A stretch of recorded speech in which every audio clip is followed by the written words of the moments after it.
तरी उमेदवारांची जर तुलना केली तर आपण त्यामध्ये आम्हाला म्हणजे सगळ्यांच्यापेक्षा सरस वाटतात. काँग्रेसवाली माणसं आतापर्यंत क्रॉस वोटिंग मी कधी केलेलं नाही. आज सकाळी मी वरच्या वाडीत मी सगळे फिरून आलेलो आहे. प्रत्येक गावात रिस्पॉन्स चांगला आहे. रिक्षाला लक्षात लागली हा सगळ्यांचं मिळून जे एकत्र मोठ बांधली आहे ही मोठ म्हणजे विजयाची मोठ आहे असं मला इथून सांगायचं आहे. आणि पूर्वीचा गट जो आहे तो आबाधित गट आहे.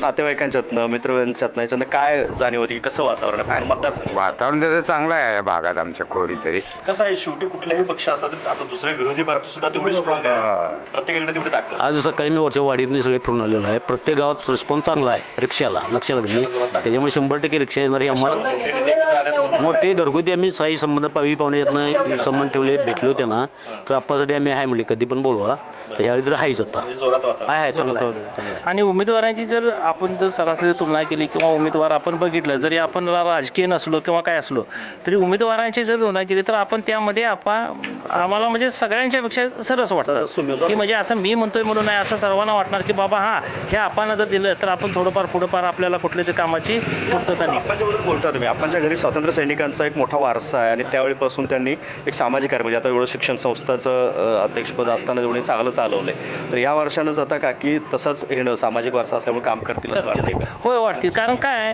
त्यांच्या पाठीमागं त्यांचं राजकीय सगळं हे असल्यामुळे आपण जी पार्श्वभूमी आहे त्या याच्यावर त्यांना भरपूर मदत होणार की असं नाही की त्या वहिनी असल्या म्हणजे काय काम होणार कारण त्याच्या पाठीमागं सगळं बॅकिंग त्यांचं जे आहे ते सगळं त्यांना पुरं होणार आहे. त्यामुळे त्या जोरावर ते आपल्याला पूर्तता करायला काय त्यांची अडचण पडणार नाही. शेवटी आपण नेता कामं करण्यासाठी पाहिजे. होय, पाहिजे. निवडून गेला आपण कामं करणारे होता आहे एवढं नक्की प्रत्येक नेते नुसतं 100%. आपलं घर भरत बसतात आणि नाही आहे त्याचे थोडे आहेत कारण हे येतच नाही कामावर काम करणार माणूस कामं करतात. खेचून कामं आणणार. आपल्याला शेतकऱ्यांना काय पाहिजे कामं व्हायला पाहिजे महत्वाचे. वेळेत कामं आज व्हायला आम्ही कसं आहे हक्कानं एकमेव असं आहे की हक्काचं ठिकाण की ज्या ठिकाणी आम्ही बिंदासपणे जाऊ शकतोय बसू शकतोय आणि जरी आमचं लक्ष नसलं तरी लक्ष वेधून घेणारा व्यक्ती म्हणजे आप्पा. तर माजी आमदार के.पी. पाटील साहेब ह्यांचा गट आपल्याकडे आहे. त्यांच्या गटाचे त्यांची शिवशाहू आघाडी बजरंग अण्णा देसाई माजी आमदार परत ह्या जीवन पाटील असतील आमचे मिंचे खुर्चे आमचे नेते आरवी देसाई असतील हा सगळे जे मिळून आहेत परत आता गोपाळ कांबळे माजी सभापती ह्या सगळ्यांचं मिळून जे एकत्र मोठ बांधली आहे ही मोठ म्हणजे विजयाची मोठ आहे असं मला इथून सांगायचं आहे. आता सध्या तर रिक्षाचं वार इथं चालू आहे.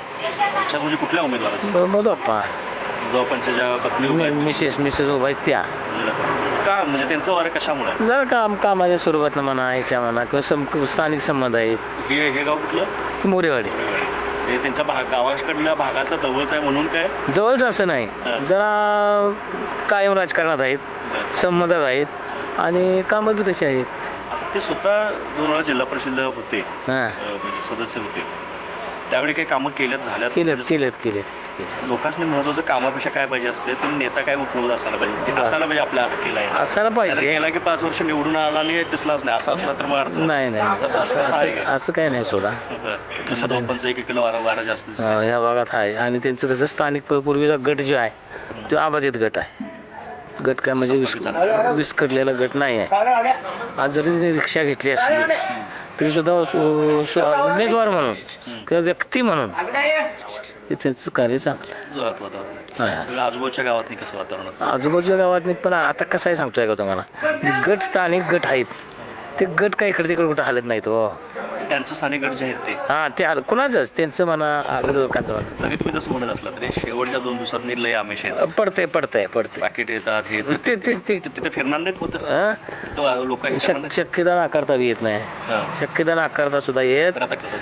जनता फार हुशार झाली अतिशय हुशार. आता कोणी कोणाला शिकवायचं नाही आणि कुणी काय आमिष देऊन बाबांना पोरग्याला शिकवायचं नाही पोरग्यानं बाबाला सांगायचं नाही. ते काय म्हणते ते माझं मला कळतंय.